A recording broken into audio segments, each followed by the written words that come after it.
بسم اللہ الرحمن الرحیم۔ میری دوستوں سے گزارش ہے کہ ویڈیو کو لائک کریں، شیئر کریں اور چینل کو سبسکرائب کر دیں، ساتھ میں بیل آئیکن کا بٹن بھی دبا دیں تاکہ نئے آنے والی ویڈیوز آپ تک پہنچتے رہیں۔ مقامی اس کے علاوہ جب خیر الدین نے دولت عثمانیہ سے امداد طلب کی تو اس نے انہیں امداد دینے پر آمادگی ظاہر کر دی تھی اور اس بات کا بھی اندیہ دیا تھا کہ اگر خیر الدین نصرانیوں کے خلاف کردار ادا کرے گا تو اسے مزید امداد بھی دی جائے گی۔ اسی طرح اندلس میں رہ جانے والے مسلمانوں کو امداد دینے کا بھی وعدہ کیا تھا۔ دین اور نظریے کی یکجہتی نے دونوں کو ایک دوسرے کے بہت قریب کر دیا اور اس نظریاتی اتحاد نے دولت عثمانیہ کو جمہوری تائید حاصل کرنے میں بڑی مدد دی۔ چنانچہ یہاں کی آبادی خیر الدین اور دولت عثمانیہ کے مابین اس تحالف اور تقریب کو پسندیدگی کی نگاہ سے دیکھنے لگی۔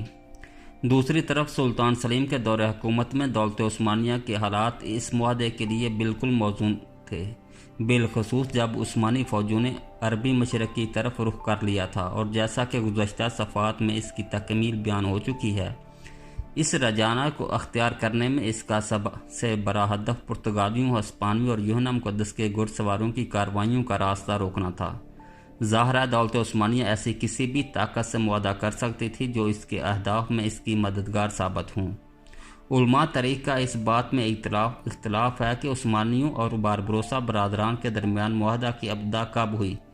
بعض مراجع ذکر کرتے ہیں کہ سال افریقہ کے طرف ان دونوں بھائیوں کو سلطان سلیم ہی نے بھیجا تھا، کیونکہ شمالی افریقہ نے سلطان سے امداد طلب کی تھی اور انہوں نے ان کی درخواست منظور کی تھی۔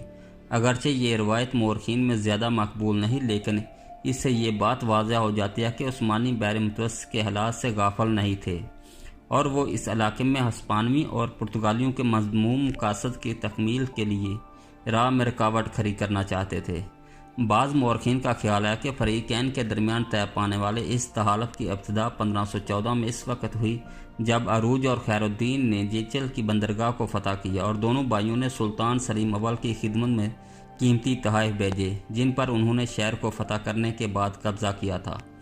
سلطان نے ان تحائف کو قبول کر لیا اور جواباً اپنی طرف سے 14 جنگی جہاز، ماں ساز و سامان اور سپاہیوں کے بھیجے۔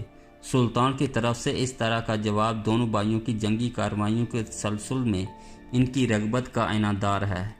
ایک گروہ کا خیال ہے کہ اس تاریخ کے ساتھ عثمانیوں کا تمن 1518 میں عروج کی وفات کے بعد شروع ہوا، جس وقت کے 1519 میں عثمانی سلطان مصر سے واپس استنبول لوٹے۔ لیکن جس رائے کو زیادہ ترجیح حاصل ہے وہ یہ ہے کہ عثمانیوں اور اس تاریخ کے درمیان رابطہ عروج کی شہادت سے پہلے تھے، بلکہ اس سے بھی پہلے جب عثمانیوں نے شام اور مصر کو فتح کیا۔ اس کی تفصیل یہ ہے کہ بجائے کہ ناکامی کے بعد دونوں بھائیوں نے عثمانیوں کے ساتھ معاہدہ اور ان کی مدد کی ضرورت کو شدت سے محسوس کیا۔ اس طرح جب جیجل میں ان کا محاصرہ کر لیا گیا اور حبشی فوجوں پر جو عثمانیوں کی حلیف تھی، اور سالم تومی حاکم الجزائر کی فوجیں جنہیں عثمانیوں کی مدد حاصل تھی، دونوں بھائیوں کے خلاف برسر پیکار تھی۔ ہسپانوی اور مقدس یونا کے گھڑ سوار ان کے خلاف تھے جنہوں نے سمندر میں ان کا محاصرہ کر رکھا تھا، تو ایسے میں عثمانی امداد پہنچنا کسی نعمت سے کم نہیں تھا۔ اس امداد کی وجہ سے دونوں بھائیوں کی جنگی کارروائیوں کو خاصی مدد ملی اور وہ اس قابل ہو گئے کہ الجزائر میں داخل ہوں۔ عثمانیوں نے دونوں بھائیوں سے اس بات پر اتفاق کیا کہ انہیں جس قدر ممکن ہو جلد از جلد الجزائر میں داخل ہو جانا چاہیے، کیونکہ دیر ہونے کی صورت میں اندیشہ تھا کہ عثمانوی داخل ہو جائیں گے۔ ایک تو اس لیے کہ یہ جگہ بڑی اہمیت کی حامل تھی، اور دوسری طرف بجایا وغیرہ کی طرح عثمانوی قبضہ میں واقع اسلامی بندرگاہوں پر تخریبی کارروائیوں کے لیے اسے مرکز بنایا جا سکتا تھا۔ عثمانی امداد کی بدولت عروج الجزائر میں داخل ہونے میں کامیاب ہو گیا، اور جب اسے یقین ہو گیا کہ یہاں کے حاکم نے ہسپانیہ سے امداد طلب کی ہے تو انہوں نے حاکم کو قتل کر کے قصہ پاک کر دیا۔ عروج نے شرشال کی بندرگاہ کو بھی اپنے قبضے میں لے لیا اور اس طرح الجزائر کی فضا اس کے حاکم میں سازگار ہو گئی۔ جس سال عثمانی فوجوں کے مقابلے میں مملوکیوں کو شکست ہوئی، اس سال یعنی 1516 میں الجزائر میں عروج کے ہاتھ پر بیعت کی گئی۔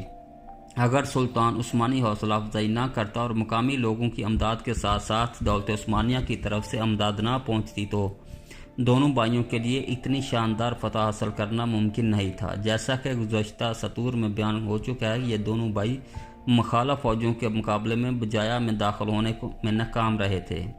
ہسپانوی اور مقامی مخالف سرداروں پر فتوحات حاصل کرنے کے بعد جب خیر الدین کے ہاتھ پر بیعت ہوئی تو وہ کئی ریاستوں اور بندرگاہوں کے رہنے والوں کی امیدوں کا مرکز بن گیا، جو ابھی تک ہسپانیہ اور اس کے امراء کے زیر نگیں تھی۔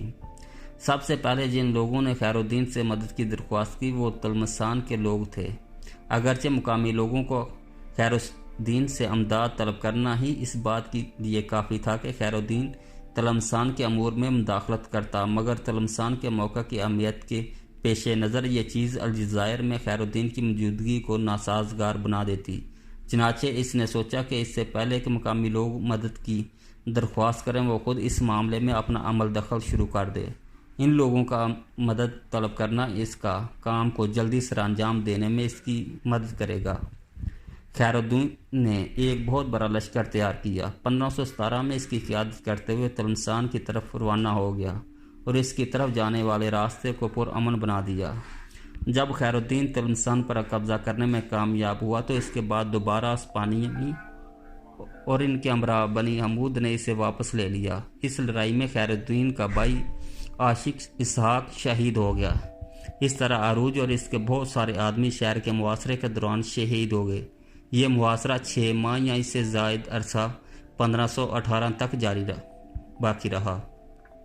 اس واقعہ کا خیر الدین کے دل پر بڑا اثر ہوا اور اس نے الجزائر کو خیر کہنے کے بارے سوچنا شروع کر دیا، لیکن یہاں کے لوگوں کی منت سماجت سے اس نے الجزائر کو چھوڑ دینے کا خیال ترک کر دیا۔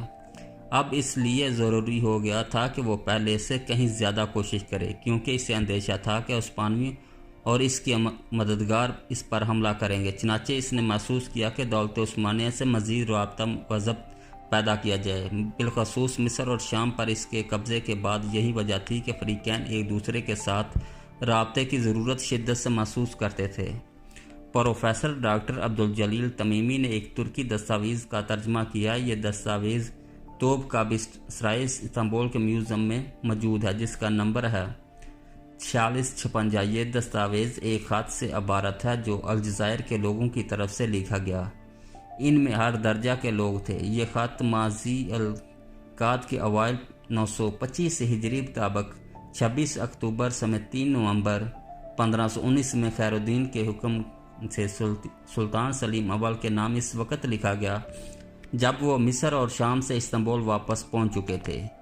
اس خط کا مقصد الجزائر کا دولت عثمانیہ سے رابطہ قائم کرنا تھا۔ خط میں یہ بات بھی مذکور ہے کہ خیر الدین استنبول جانے کا بذات خود خواہشمند تھا تاکہ وہ خود سلطان سلیم سے الجزائر کے مسئلے کی اہمیت کے بارے گزارش کرے، لیکن شہر کے بزرگوں نے انہیں الجزائر میں رہنے کا مشورہ دیا تاکہ دشمن اگر کوئی حرکت کرے تو اس کا جواب دیا جا سکے، اور انہوں نے مطالبہ کیا کہ ایک سفارت بھیجی جائے جو ان کی نمائندگی کرے۔ یہ سفارت جو خط لے کر گئی اس کو قاضیوں، خطیبوں، مفتیوں، اماموں، تاجروں، سرداروں اور الجزائر شہر کے تمام شہریوں کی حمایت حاصل تھی۔ خط میں دولت عثمانیہ کے ساتھ محبت پر مبنی جذبات کا اظہار کیا گیا تھا۔ عظیم فقیہ اور عالم استاد ابو العباس احمد بن قاضی وفد کے نمائندے تھے۔ ابو العباس الجزائر کے سب سے بڑے عالم دین تھے۔ اس کے علاوہ وہ سپاہی سالار اور سیاسی بزرگ رہنما بھی تھے۔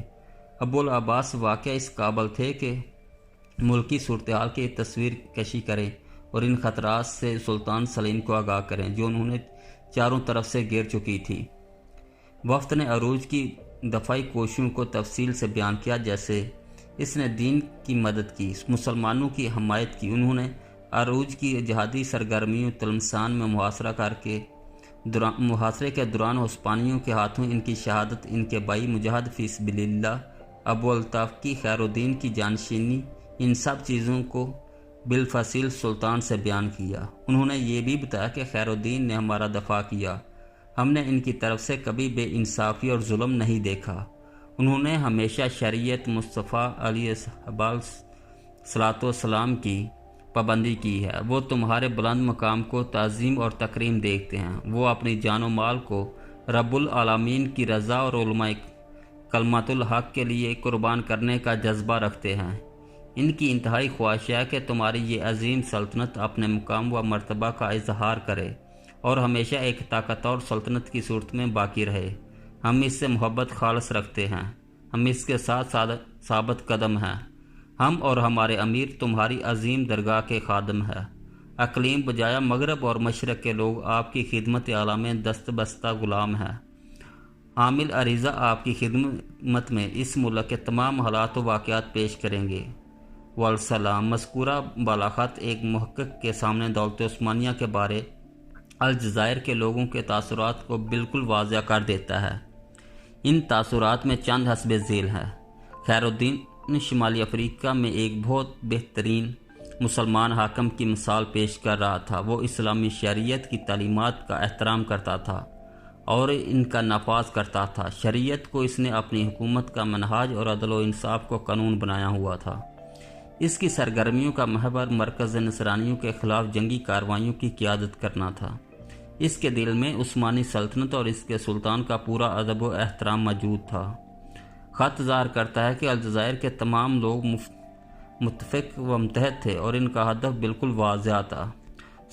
سلطان سلیم نے خیر الدین کو فوراً ابک یہ ایک بڑا عہدہ ہے کا رتبہ دیا اور وہ اپنی اقلیم میں مسلح فوج کا سب سے بڑا سپہ سالار بن گیا جو سلطان کی نمائندگی کرتا تھا، اور اس کے ساتھ ہی الجزائر دولت عثمانیہ کی حکومت کے ماتحت ہو گیا۔ اب الجزائر پر باہر سے کوئی حملہ دولت عثمانیہ پر حملے تصور ہونے لگا۔ اسی فیصلے پر عمل درآمد کرتے ہوئے سلطان سلیم نے الجزائر میں اپنی فوج بھیج دی، جس میں توپ خانہ اور ینگ چیری فوج کے 2000 سپاہی تھے، اور اس وقت 1519 سے شمالی افریقہ کے عثمانی صوبوں کی سیاسی اور عسکری زندگی میں ینگ چیری فوج نمایاں ہونا شروع ہو گئی، اور جب بعد میں ان صوبوں میں اسے کثرت سے بھیجا گیا تو حالات اور واقعات کی تبدیلی میں یہ ایک مؤثر اور نمایاں عنصر کی حیثیت اختیار کر گئی۔ سلطان سلیم نے اجازت دے دی کہ مسلم رایا میں سے جو الجزائر جانا چاہے جا سکتا ہے اور مجاہدین کی صفوں میں شامل ہو سکتا ہے۔